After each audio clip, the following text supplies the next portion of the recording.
Good morning, guys, or good afternoon, whether you're joining us from the present or the future. Welcome back to another FutureFight Vanguard series. It's been a while, guys. As you guys can see in my background here, we are now in the solidified new moved place until I get the new up so that I can have a more professional background to record for you guys. But sorry for the wait. We will be getting, or I will be getting, because this channel is just me, but I will be getting back on videos like ASAP. I have a couple videos coming for you guys this week, so look forward to that. If you guys have been a long time fan, thank you guys so much, first of all, for going through this time period with me where I don't have videos, because I know it is hard for a YouTuber to kind of keep consistent fans when they don't put out consistent videos. So thank you guys so much for, just being patient with me during this time. But your boy is not quitting Vanguard. Your boy is out here, still playing, still making videos. So we're going to get right into it. Today we're going to be covering the FutureFight for the V-EB04 Genesis deck. So this comes out of the new Answer of Truth set that is now already released. If you guys don't have a deck list for this already, maybe this will give you a little insight on some cool combos, card text tips, and show you some matches as well. But yeah, I actually had this video took a little longer than I expected because I had some footage already recorded from the old Answer of Truth when I had play tested that. I had some recorded footage stored away for that, but my recorded footage got deleted in this like computer transfer thing I did. So no biggie. I just had to record some new footage.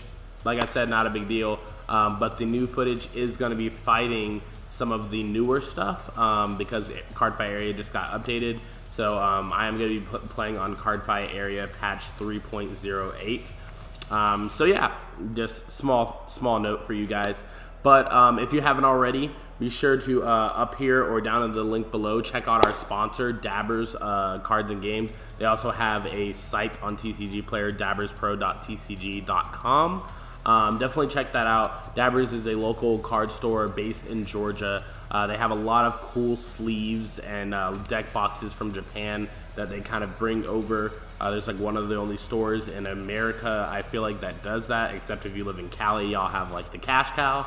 But yeah, one of the only stores, especially in Georgia, that does that for you guys. And then also every time that a set comes out, they have cards at competitive prices for you guys to be able to buy. So definitely check them out down below or up there. But yeah, let's get right into the video. So like I said, today we're going to be talking about EB04 Genesis. We don't have an extra deck because obviously it's standard.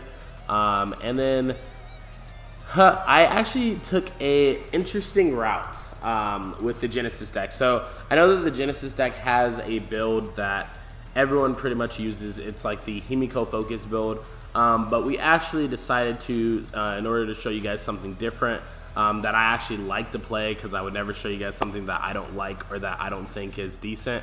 But we're actually doing an Artemis build today. So a couple reasons why. One, I don't really have fun doing the Himiko build. That's just my personal experience. And two, if you have a new mechanic, why not use it, So let's talk a bit about the cards in this deck and how the deck comes together as a whole with the deck build that I built. So first we have 4 Battle Deity of the Night Artemis. If you guys remember this card from the old days, it used to be like one of Misaki's ace cards back in the original series, but in the new series they made her like, I think she's good, but she just needs more support.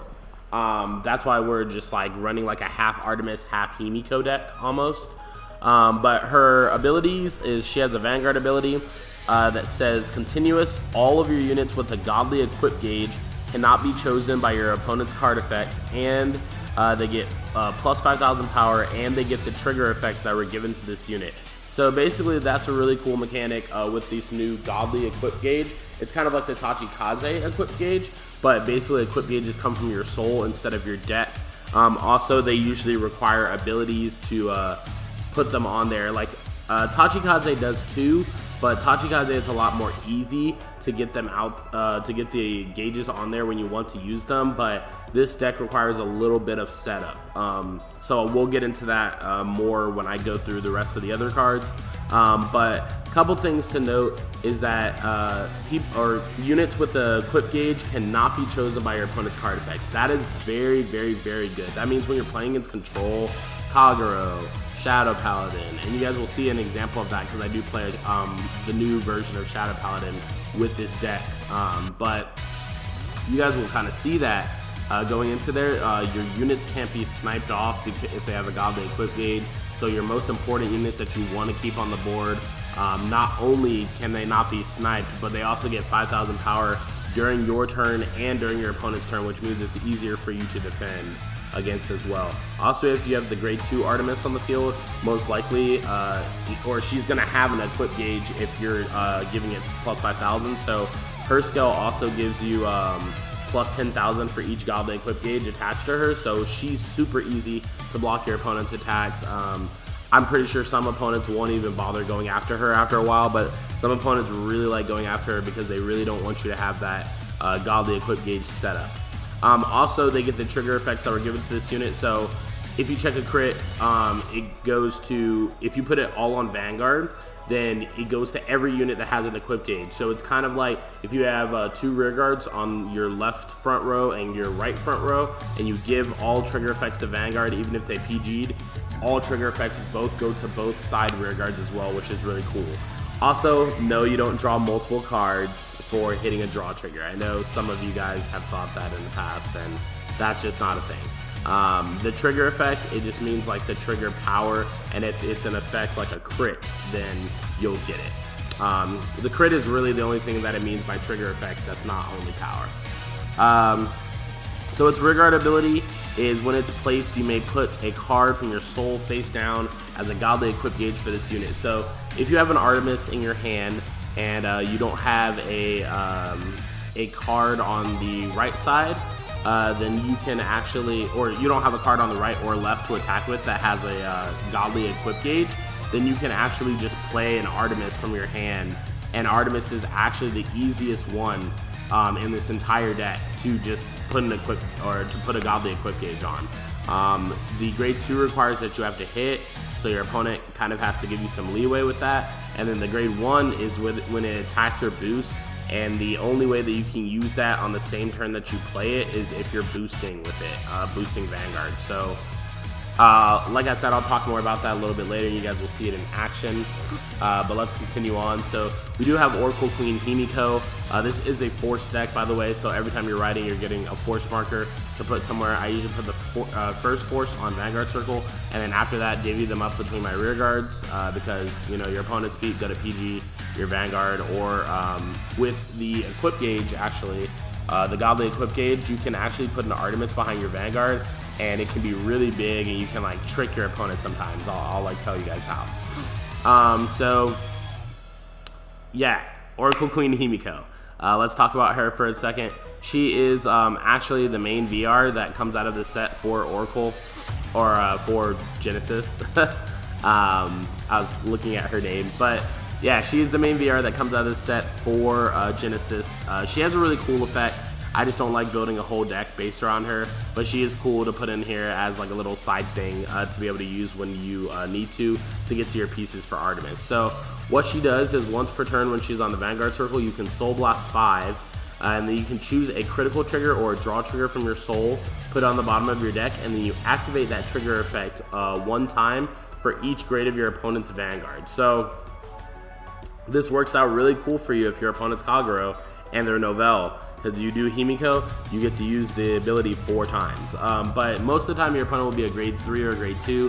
So if your opponent's a grade 3, you do it 3 times. If your opponent's a grade 2, you do it 2 times.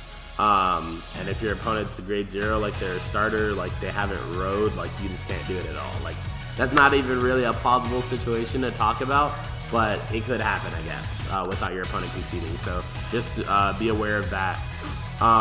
But usually I use it for the draw trigger in this deck if we have it. If you do happen to ride Oracle Queen Himiko first because you don't have Artemis or you don't have the setup for Artemis, So you have both options in your hand, and you don't have the setup for Artemis, so you might as well just ride Himiko.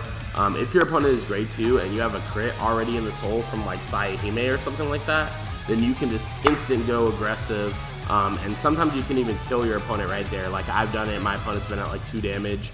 I just play Sayahime and play Himiko and play like a Mihi, I call her, to reduce the cost of Himiko just so we can use it. So then we use Himiko, we put the crit to bottom, and we give 10,000 and a crit to Vanguard and 10,000 and a crit to Sayahime. So really creates that early game pressure for your opponent, and then you also get twin drive. So if you check a crit on top of that, your opponent is probably just dead. They probably can't guard all that unless they have a PG in their hand. So it's really good for early game aggression if you can pull it off. Really, if I'm already on Artemis, I never ride this card unless I just need to because I don't have the setup. But I've never been in the situation where I rode Artemis first and needed to go into Himiko later.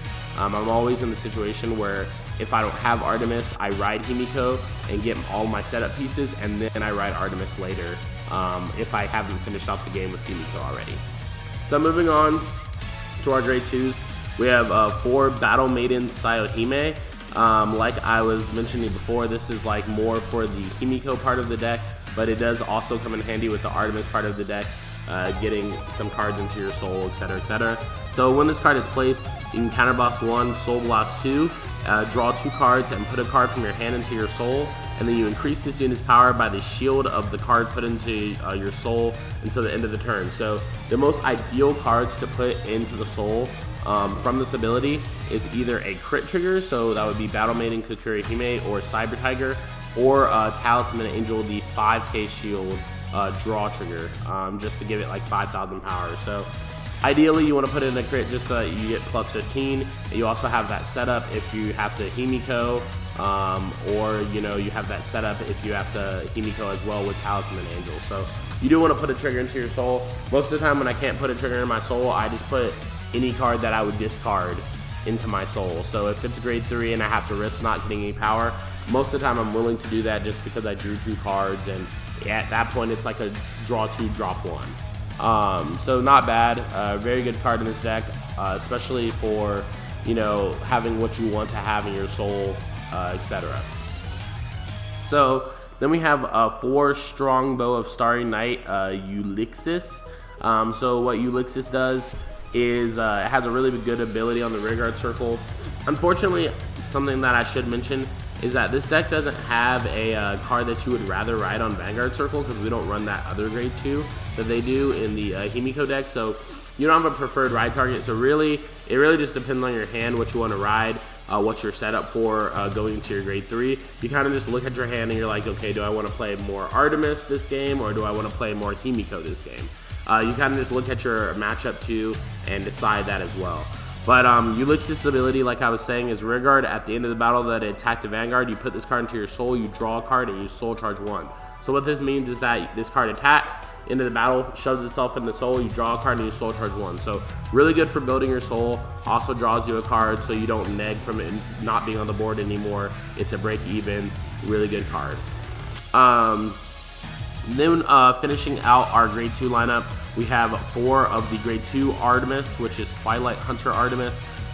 She has a rearguard ability that says when this unit's attack hits, you may put a godly equip gauge from your soul under this unit. So she's pretty cool. Like I was mentioning with Artemis before, once you get a godly equip gauge on her, she's probably never leaving the field because she'll be a 25k base. And it'll be really hard for your opponent to attack into that. It's like them attacking into Gize, like especially in standard, unless they're attacking you with something really, really, really big, and then at that point you're just like, okay, you're attacking my rearguard instead of my Vanguard. If I can't guard it with 1 card, Artemis is gone, and it's not that big of a deal. But Artemis is a really powerful card just because of the godly equip gauge and having it, etc. But if you can't go into her, she is effectively useless when you're on Himiko. So I would definitely, I mean, I guess she's not effectively useless because she can still have a godly equip gauge, and you can still give her plus 10,000, but your opponent can snipe it during their turn or attack it with something decently big and like destroy it. So it's not as good nearly as when you're on Artemis. So that's something that should be mentioned. But moving on to our grade 1s, we have 4 Battle Maiden Mihi Karihime.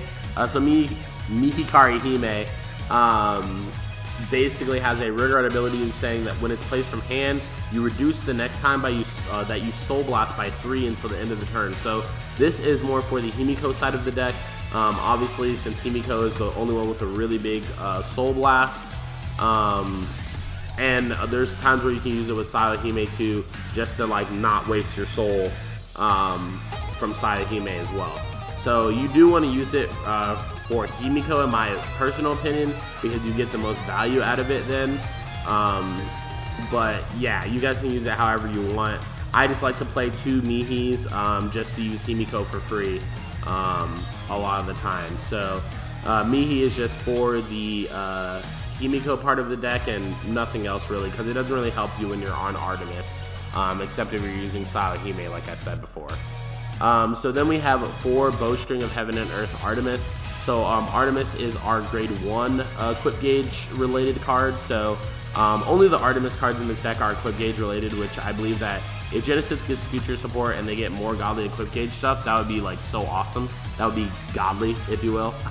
But yeah, so definitely they need more support, but this build is fine as it is too, and it's also really fun, so I don't mind it at all. But let's talk about grade 1 Artemis' skill. On the rear guard circle, when she attacks or boosts, you may put a godly equip gauge under this unit. So something to note is that, like I was saying before, so when you have a Vanguard set up, I'll actually pull these cards out so that you guys can see what I'm talking about. But if we have this setup, right? This unit would have plus 5,000 power because it would have a godly equip gauge, but we would basically, like, let's assume that this is the turn that I played grade 1 Artemis. Usually I have it before set up, but let's just assume that this is the turn that I played it. So when this card would boost Artemis, that's when it would get the godly equip gauge, and then since this is a continuous, it would immediately go off, meaning that any trigger power, and this is how I was talking about you can kind of trick your opponent, any trigger power that you give to your Vanguard will also go to a unit with godly equip. So if you have a booster that's grade 1 Artemis with a godly equip gauge, technically any time that you give your Vanguard power, you'll be giving 2,000 power because boost is continuous. So you give power here, this gets power, and then this adds the power continuously back to the Vanguard during the battle. So if your opponent guards for like a 2 to pass and you check 1 trigger, you can actually bypass their trigger just by checking 1 trigger because you have the godly equip gauge thing. So that's pretty cool, something cool to mention. Can sometimes finish off your opponents if they're not expecting it or if they don't know about it, or that just means that they have to guard with way bigger if they don't have a PG. And if they do have a PG, most likely you have other godly equip gauge units on the other rear guard circle, so it's fine. So so another thing to mention is, like, let's say that this card's on rear guard circle and it's attacking or boosting. That means that it has to attack or boost technically before you would attack with Vanguard Artemis, which means that it would get a godly equip gauge and it would get power if you put power to Artemis, but that just basically means that it needs a turn of setup. So because there won't be a way for it to have a godly equip gauge before this card attacks and dry checks triggers. So you guys should keep that in mind as well. But yeah, we run 4 of those.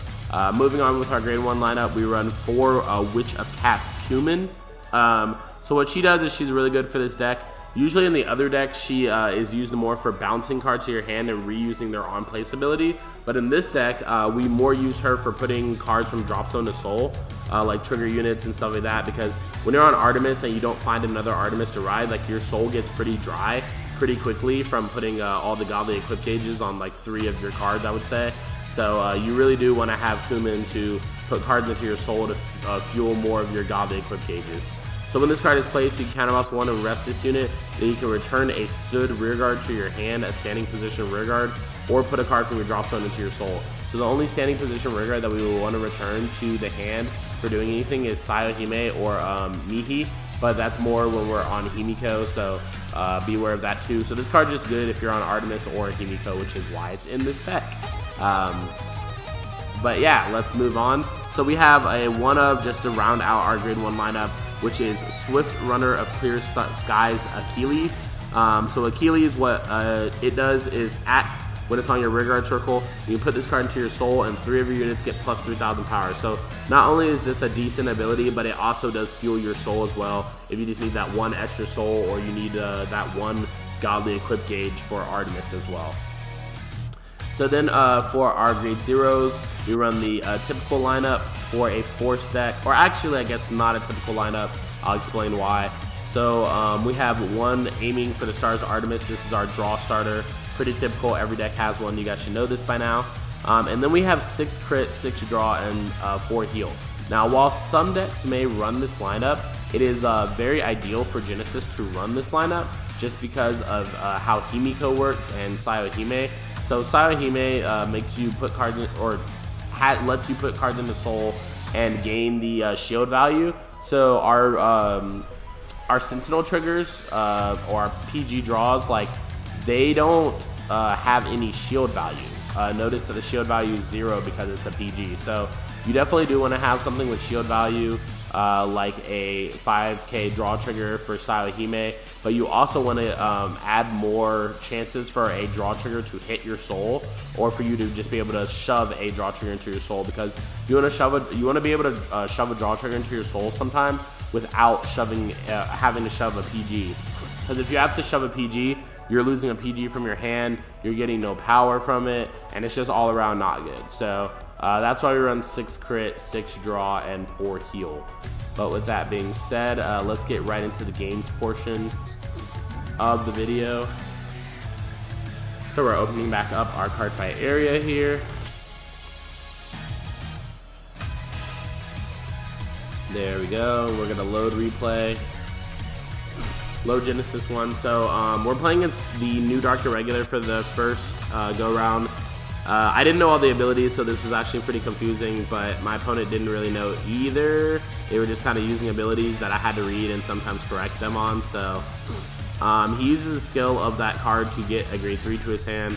I ride Artemis, and then I call the rearguard Artemis. I put a godly equip gauge on it from the booster, Swingy. He checks a heal trigger, so my attack doesn't hit. He draws a draw trigger, but by accident shows it to me, which doesn't really matter to me. I was going to attack in the same order. But he does ride Dontarian. It might have been good to slow down this replay a little bit just to explain the mass of things that's going on. But he tries to use Bow after the battle, even though it's at the beginning of the battle, because it's when it attacks.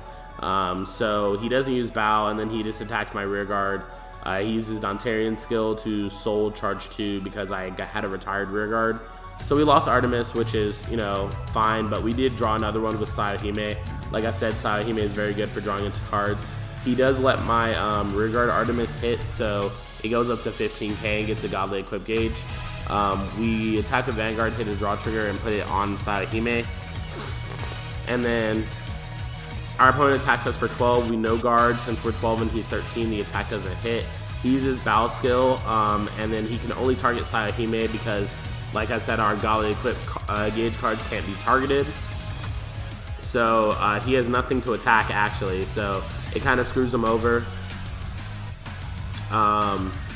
Or actually, he ends up using Dontarian skill twice, and he soul charges 2 grade 2s or higher, so he gives plus 10k to 3 units.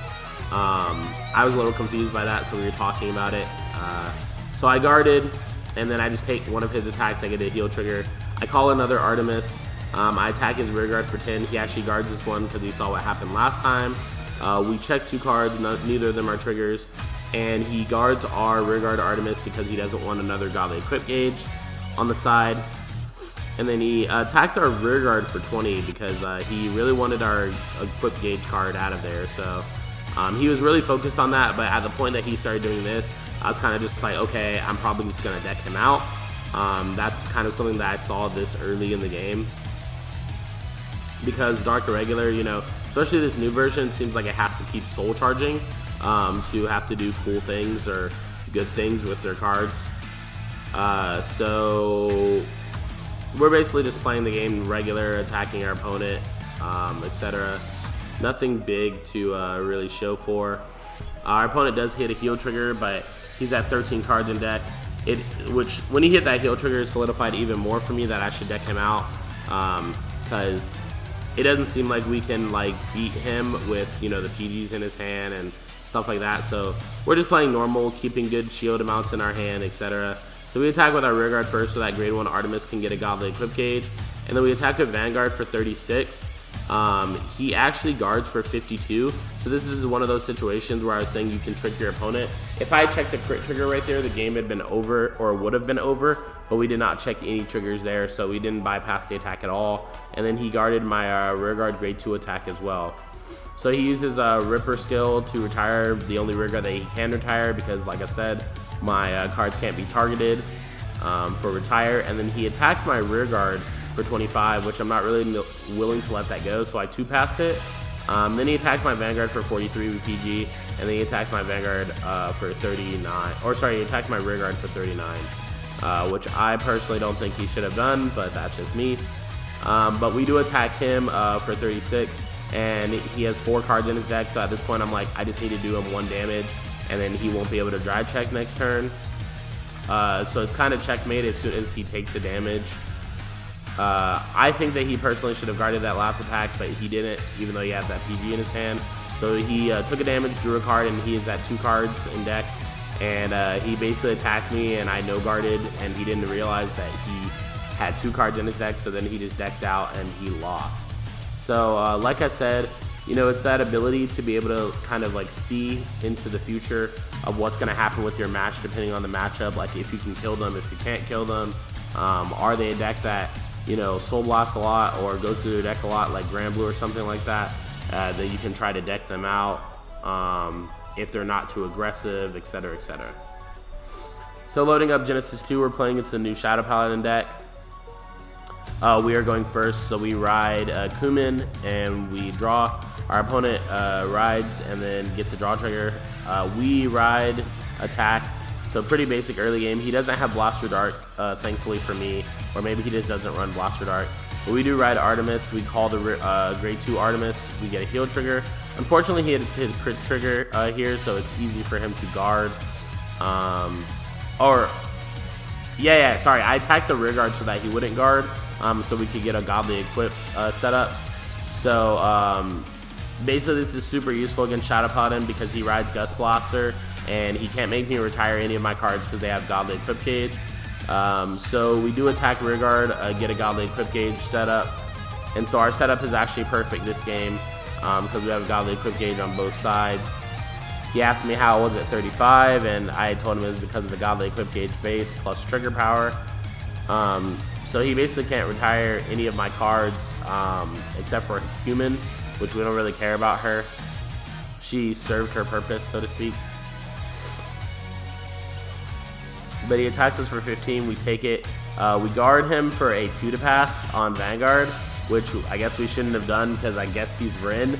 And he checks double critical, puts it all on his Vanguard, and ends the game there. But I'm pretty sure we would have won that game if we hadn't gotten 2-to-pass right there. So I really didn't think that he was going to all Vanguard, but I guess he saw the setup and he was just like, nah, I don't want to do that. But maybe it was me being stupid as well because I did have a PG in my hand as well that I could have PG'd with, but I didn't want to waste too many cards in hand when I could just 2-to-pass with 1 card. So continuing on. Going into our last game here, we have Genesis Game 3. We're playing in Shadow Paladin again, but a different person this time. Still playing the new Shadow Paladin deck. We ride Artemis. I honestly wish that I had rode Sayahime, but I guess like I didn't know that I was going to get an Artemis to be able to ride. But I guess that's only after we did Sayahime, so you know, pretty typical. But we actually do ride Himiko this game. We use the skill of double Mihi to decrease the cost to 0, and we put the crit power to front row, just like I said before. Unfortunately, we didn't check any triggers, so not much value on our opponent, and our opponent just guards the rear guard, but we do put the grade 2 into the soul, draw a card, and soul charge. He makes us retire with Phantom Blaster. We PG, then he attacks our rear guard with, attacks our Vanguard with the only rear guard that he can. We use Sayahime, to do the skill. And then we play Mihi to decrease by 3. We use Himiko for the draw trigger to draw 3 times and put 10k to our front row. We attack for 18, then 41, we get a heal trigger, and we attack as well. He has 3 PGs in his hand, which is cool, but not cool at the same time, because it's like really bad in this scenario. But we do intercept, and then he gust blasters, we PG, and he hits us with a crit on rear guard. And we go into Artemis, we start playing some cards with godly equip gauges. So grade 1 Artemis skill gives a equip, and then we attack with the other rear guard, getting an equip to rear guard as well. So he goes into Phantom Blaster. I actually thought that he was going to use the skill to retire my rear guards, but he didn't. And then we play a Twilight on the rear guard circle and a grade 1 Artemis as well. We use grade 1 Artemis skill to attack, and then we check a heal trigger and an Artemis. And then we attack him for 43, and I had assumed that he couldn't guard because he just left the game at this point. But I guess looking at his hand now, he could have guarded, he could have PG'd. So I have no idea why he left the game at this particular moment. But I think it's safe to say that we would have lived next turn, because we could have threw down the heal trigger and probably intercept just for a 2 to pass on Vanguard, depending on what he decided to do. And then we could have just guarded the attack that has a crit and take the other one. Not to mention if we hit a damage trigger on Vanguard. So, but that's kind of up in the air, so we don't really know if we would have won the 3rd game, but we were at a good point of advantage in the last game. But our opponent left, so you know, that's Cardfight area for you. Not really much to say there, but yeah, that has been the FutureFight Vanguard video. I hope you guys enjoyed the video. Like I said, there's other videos coming for you guys this week, so look out for those. Look forward to those. And yeah, this has been Josh. Be sure to check out our social medias down below in the description. Ask me any questions. Comment down below letting me know what you thought of this build. Questions, comments, concerns that you have about this build and other builds I'm going to do in the future. But with that being said, this has been Josh from Cardfight Empire, and I'll see you guys on the next video. Peace, guys.